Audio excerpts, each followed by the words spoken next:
നമസ്കാരം. പലതും പറയാം ഈ യൂട്യൂബ് ചാനലിൻ്റെ പുതിയൊരു എപ്പിസോഡിലേക്ക് നിങ്ങൾക്കെല്ലാവർക്കും ഹാർദമായ സ്വാഗതം. നമ്മൾ ഈ ചാനലിൽ ഇതുവരെ ചെയ്തു വന്നിട്ടുള്ളത് പ്രധാനമായിട്ട് 3 വെറൈറ്റി വീഡിയോസാണ്. ഒന്ന് ട്രാവൽ വീഡിയോ, വേറൊന്ന് ടിപ്സ് ഓൺ ഹിന്ദി, പിന്നൊന്ന് ഗാനാസ്വാദനം. ഇതിൽ ഈ ഗാനാസ്വാദനം എന്ന് പറയുന്ന വെറൈറ്റിയിൽപ്പെട്ട ഒരു വീഡിയോ ആണ് ഇന്ന് നമ്മൾ ചെയ്യാൻ പോകുന്നത്. ഇതിൽ നമ്മൾ ചെയ്യുന്നത് ഈ പഴയ ചലച്ചിത്ര ഗാനങ്ങളുടെ രചന അടിസ്ഥാനമാക്കിയിട്ടുള്ള ഒരു ആസ്വാദനം. അതായത് ആ രചനാ ഭംഗി ആസ്വദിക്കുക, രചനയുടെ വരികളിലെ അർത്ഥം അറിഞ്ഞുകൊണ്ട് ആ പാട്ട് ആസ്വദിക്കുക. ഇതാണ് ഇതിൽ ഉദ്ദേശിക്കുന്നത്. അപ്പോൾ ഈ ഒരു പാട്ടിൻ്റെ ഒരു ക്ലൂ തരാം. അതൊന്ന് ഒരു തമാശയ്ക്ക് വേണ്ടി ഒന്ന് ഏതാണ് പാട്ടെന്ന് ഊഹിക്കാൻ പറ്റുമോ നോക്കൂ. ഈ പാട്ടിൽ 2 വേർഡ് അപ്പിയർ ആവുന്നുണ്ട്. ഒന്ന് ചുടല, വേറൊന്ന് കള്ളനാണയം. ഈ 2 വേർഡും ഇൻക്ലൂഡ് ചെയ്തൊരു പാട്ട് നിങ്ങൾ ഒന്ന് പോസ് ചെയ്ത് ആലോചിച്ച് നോക്കൂ. കിട്ടുമോ നോക്കാം. ആലോചിച്ച് നോക്കിയിട്ട് കിട്ടിയോ? നമുക്കെന്നാൽ പാട്ടിലേക്ക് കടക്കാം. ഈ പാട്ട് 1967 ഇറങ്ങിയ അശ്വമേധം എന്ന സിനിമയിലേതാണ്. വയലാർ എഴുതി ജി ദേവരാജൻ സംഗീതം കൊടുത്ത് യേശുദാസ് പാടിയ മനോഹരമായിട്ടുള്ളൊരു പാട്ട്. ഒരിടത്തു ജനനം. ഇനി നമുക്ക് മുന്നോട്ട് പോകുന്നതിന് മുമ്പായിട്ട് ആ സിനിമയുടെ ആ ഒരു ബാക്ക്ഗ്രൗണ്ട് കൂടി, എന്താണ് അതിൻ്റെ ഇതിവൃത്തം, അല്ലെങ്കിൽ സിനിമയിലെ ഈ പാട്ടിൻ്റെ സ്ഥാനം എങ്ങനെയാണ്, അതുകൂടി നമുക്കൊന്ന് അറിയാം. അപ്പോൾ ഒന്നുകൂടി ആസ്വാദികരമാണ്. അശ്വമേധം സിനിമ ബേസിക്കലി ലെപ്രസി പേഷ്യൻസിൻ്റെ ദുരിതാവസ്ഥ വിവരിക്കുന്ന ഒരു സിനിമയാണ്. ആ കാലത്ത് അത് വളരെയധികം സാമൂഹിക കോളിളക്കങ്ങളുണ്ടാക്കിയ ഒരു സിനിമയാണ്. അതായത് ആരും ഇതുപോലത്തെ ഒരു പ്രമേയം ഇതിനു മുമ്പ് അവതരിപ്പിച്ചിട്ടില്ല. അന്ന് നിലനിന്നിരുന്ന അന്ധവിശ്വാസങ്ങളും ഇതിൽ പേറുന്ന ദുരിതങ്ങളും എല്ലാം നല്ല ഇതായിട്ട് അവതരിപ്പിച്ചിട്ടുണ്ട്. ലെപ്രസിയുടെ ഡിസീസിനെ കുറിച്ച് കുറേ അന്ധവിശ്വാസങ്ങളുണ്ടായിരുന്നു.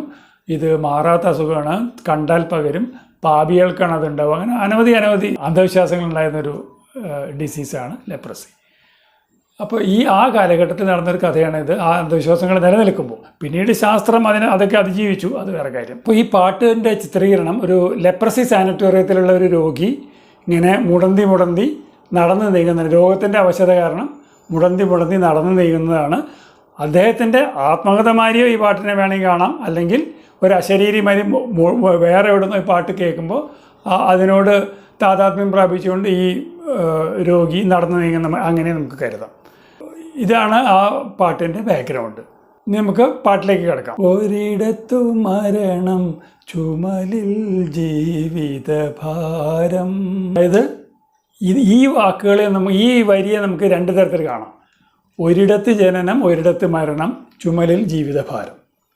അതായത് പല വീടുകളിലും കുട്ടികൾ ജനിക്കുന്നു, പല വീടുകളിലും ആളുകൾ മരിച്ചു പോകുന്നു. ആ രണ്ടും ഒരു ജീവിതത്തിൻ്റെ 2 യാഥാർത്ഥ്യങ്ങളാണ്. അപ്പോൾ ഒരിടത്ത് ജനനം, ഒരിടത്ത് മരണം, ചുമലിൽ ജീവിതഭാരം. ചുമലിൽ എപ്പോഴും ജീവിതത്തിൻ്റെ ഭാരമുണ്ട്. ഇത് തന്നെ വേറെ രീതിയിലാവാം. ഒരിടത്ത് ജനനം, ഒരിടത്ത് മരണം. ഒരു സ്ഥലത്ത് നിന്ന് നമ്മൾ പുറപ്പെടുന്നു ജനിച്ചിട്ട്, പിന്നെ വേറെ സ്ഥലത്ത് പോയി അവസാനിക്കുന്നു. അത് അങ്ങനെ ആ രീതിയിലെടുക്കാം. പിന്നെ ജീവിതഭാരം എന്ന് പറയുന്നത് സാധാരണ ജനങ്ങൾക്ക് എല്ലാവർക്കും അവരുടെ പ്രാരബ്ധങ്ങളും ജീവിതഭാരങ്ങളും ഉണ്ടാകും. സാമ്പത്തികമായിട്ടും വേറെ കാര്യങ്ങളൊക്കെ ആയിട്ടുള്ള ജീവിതഭാരങ്ങളുണ്ടാകും. പക്ഷേ ഇവിടുത്തെ ഈ ലെപ്രസി സാനിറ്റോറിയത്തിലെ പേഷ്യൻസിനെ സംബന്ധിച്ചിടത്തോളം ജീവിതം തന്നെ ഒരു ഭാരമാവുകയാണ്. അതായത് ആരാലും അംഗീകരിക്കപ്പെടുന്നില്ല, എല്ലാവരിലും വെറുക്കപ്പെട്ട ഒരു പാർശ്വവൽക്കരിക്കപ്പെട്ട ഒരു ജനതയാണ് അവർ. അപ്പോൾ അവർക്ക് ജീവിതം തന്നെ ഒരു ഭാരമായി മാറുകയാണ്. ജീവിതഭാരം നമ്മൾ ഉദ്ദേശിച്ച് മറ്റേതല്ല, ഇത് എങ്ങനെയെങ്കിലും അവസാനിച്ച് കിട്ടിയാൽ മതി എന്ന ആ രീതിയിലാണ് അവരുടെ അവിടുത്തെ ജീവിതം. വഴിയറിയാതെ മുടന്തി നടക്കും വിധിയുടെ ബലിമൃഗങ്ങൾ, നമ്മൾ വിധിയുടെ ബലിമൃഗങ്ങൾ. അതായത് ആ രോഗികളുടെ കൂട്ടത്തിലത്തെ ഒരാൾ പറയണം, ആ രോഗികളെ കുറിച്ച് പറയണം. അതായത് വഴിയറിയാതെ മുടന്തി നടക്കും. അതായത് എന്തു ചെയ്യണമെന്ന് അറിയാത്ത അവസ്ഥ, അതാണ് വഴിയറിയാത്തത്. അതായത് സമൂഹം ആക്സെപ്റ്റ് ചെയ്യുന്നില്ല, രോഗം മാറില്ല എന്നറിയില്ല, രോഗം മാറിയ സമൂഹം ആക്സെപ്റ്റ് ചെയ്യുമോ അതും അറിയില്ല. അങ്ങനെ അപ്പോൾ മുന്നോട്ടുള്ള ജീവിതം വഴിയേറാത്തതാണ്. ആ വഴിയറിയാത്ത ജീവിതത്തിൽ മുടന്തി നടക്കും. മുടന്തി നടക്കുക വെച്ച് കഴിഞ്ഞാൽ ഒരു രണ്ട് രീതിയിൽ പറയാം. അതായത് ജീവിതത്തിൻ്റെ ഫ്ലോ നഷ്ടപ്പെടുക എന്നും പറയാം. അല്ലെങ്കിൽ ഇത് അക്ഷരാർത്ഥത്തിൽ തന്നെ ഈ അസുഖം വരുന്ന ആൾക്കാർക്ക് മുടന്തണ്ടി വരും, ശരീരത്തിൻ്റെ പാർട്ടുകൾ ദ്രവിച്ചിട്ടൊക്കെ ആയിട്ട്. വിധിയുടെ ബലിമൃഗങ്ങൾ എന്ന് പറഞ്ഞാൽ എന്താണ്? ബലി കൊടുക്കാൻ വേണ്ടി ഒരു മൃഗത്തിനെ തയ്യാറാക്കുമ്പോൾ ആ മൃഗങ്ങൾക്ക് അതിൽ യാതൊരു ചോയ്സും ഇല്ല, അല്ലേ? മൃഗങ്ങൾ ബലിയർപ്പിക്കപ്പെടാൻ വിധിക്കപ്പെട്ടവരാണ്. ആരാണോ ബലി കൊടുക്കുന്നത് അയാളുടെ ഇഷ്ടങ്ങൾക്കനുസരിച്ചിട്ട് എപ്പോൾ ബലിയർപ്പിക്കണം, ഏത് വിധത്തിൽ എന്നുള്ളതെല്ലാം തീരുമാനിക്കപ്പെടും. ഏതാണ്ട് അതേ ഉപമയാണ് ഇവിടെ എടുത്തിരിക്കുന്നത്. ഇവിടെ എന്താണ്? വിധി കർത്താവ് ആരാണ്? വിധി, നമ്മുടെയൊക്കെ തലയിൽ വരച്ച വിധി. അതിന് ആ വിധിയുടെ ബലിമൃഗങ്ങൾ. ഏതോ ഒരു വിധി പ്രകാരം ഈ കൂട്ടർക്ക് ഇങ്ങനെ ഒരു അസുഖം പിടിപെട്ടു, അതിൻ്റെ അനന്തരഫലങ്ങൾ അവർ അനുഭവിച്ചുകൊണ്ടിരിക്കുന്നു. അപ്പോൾ ആ ഒരു അർത്ഥമാണിതിൽ വിധിയുടെ ബലിമൃഗങ്ങൾ എന്ന് പറയുന്ന ഉദ്ദേശിക്കുന്നത്.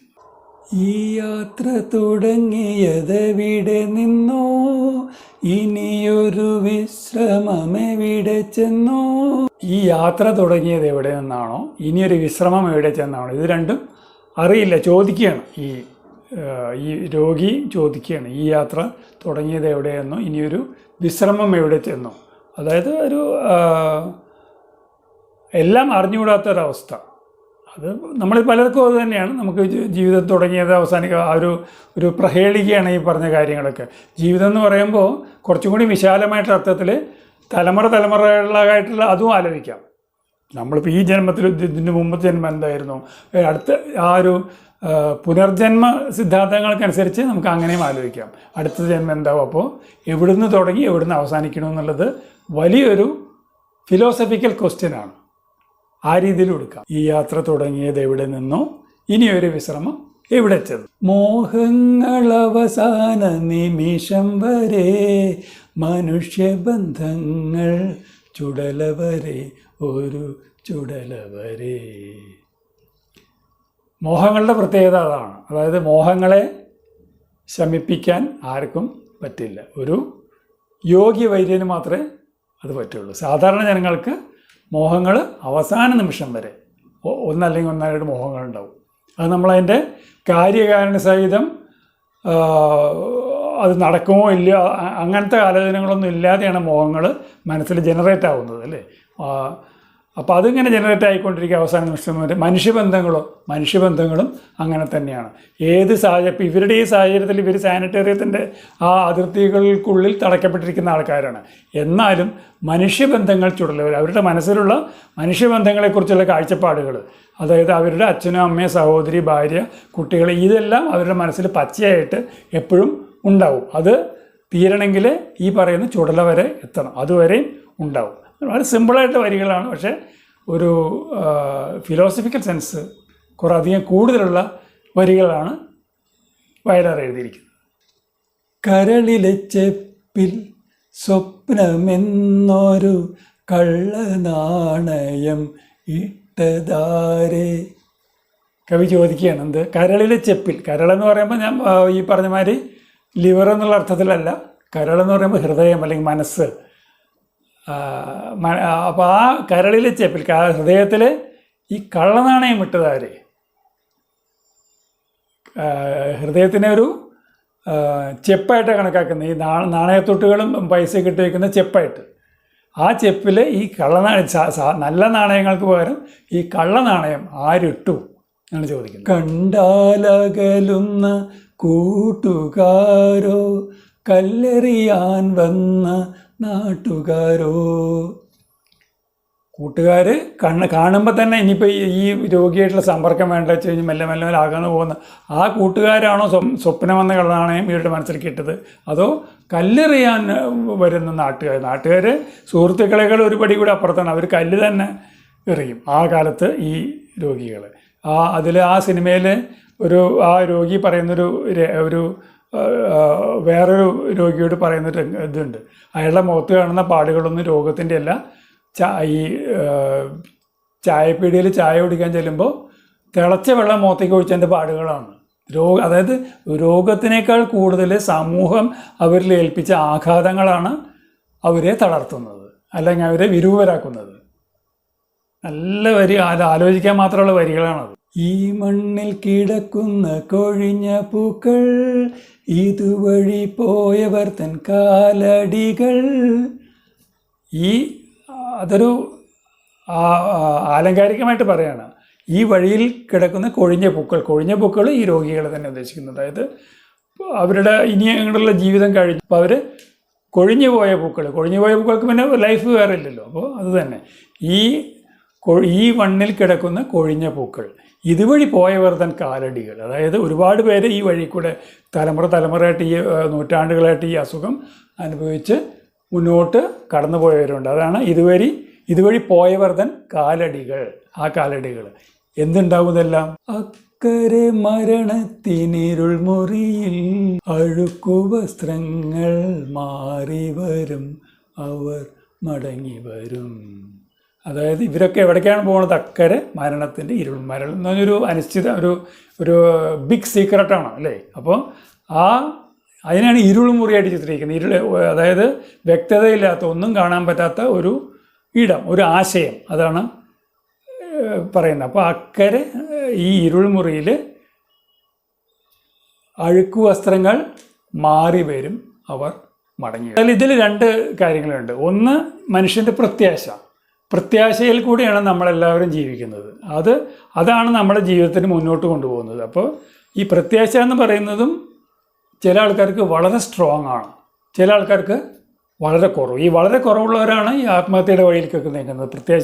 ആശിക്കാനൊന്നുമില്ലാണ്ട് മതി അവസാനിപ്പിക്കുക എന്ന് പറയുന്നത്. പക്ഷേ പ്രത്യാശ സ്ട്രോങ് ആയിട്ടുള്ള ആൾക്കാർക്ക് ഓൾവേസ് ഏത് സന്നിഗ്ധ ഘട്ടത്തിലും മുന്നോട്ട് പോകാനുള്ള, അല്ലെങ്കിൽ ഇനിയും നല്ലത് വരും, ആ ഒരു സങ്കല്പം ഉണ്ടാവും. അപ്പോൾ അങ്ങനെയുള്ളൊരു സങ്കല്പമാണ് അതിൽ. അതായത് അവരെല്ലാം മടങ്ങി വരും ഒരു ദിവസം, ഇതെല്ലാം മാറിയിട്ട്, ഈ അസുഖങ്ങളെല്ലാം മാറിയിട്ട്. അങ്ങനെ ആലോചിക്കാം. അല്ലെങ്കിൽ നമ്മുടെ ഈ പുനർജന്മ സിദ്ധാന്തം അനുസരിച്ചിട്ട് അതിലൊരു ബ്യൂട്ടിഫുൾ കൺസെപ്റ്റാണ്. അതായത് നമ്മുടെ ഈ ബോഡി എന്ന് പറയുന്നത് ഫ്രഷ് ആയിട്ടുള്ള വസ്ത്രം മാതിരിയാണ്. അത് കാലം ചെല്ലുന്നതോറും അഴുക്ക് വരുന്നുണ്ട്. ഇനി പുനർജനിക്കുമ്പോൾ ഒരു ഫ്രഷ് വസ്ത്രമായിട്ട് നമ്മൾ വരുന്നു. പുനർജന്മ സിദ്ധാന്തമാണത്. അപ്പോൾ അതും ഇവിടെ കവി സൂചിപ്പിക്കുന്നുണ്ട്.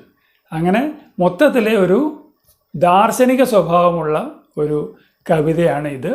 അത് ആ സിനിമയിലത്തെ പ്രമേയമായിട്ട് ചേർത്ത് നമ്മൾ കേൾക്കുമ്പോൾ അത് നമുക്ക് വളരെ ഒരു ടച്ചിങ് ആയിട്ടുള്ള കവിത അല്ലെങ്കിൽ പാട്ട് നമുക്കിതിനെ പറയാം. ഈ വീഡിയോ ഇവിടെ അവസാനിക്കുകയാണ്.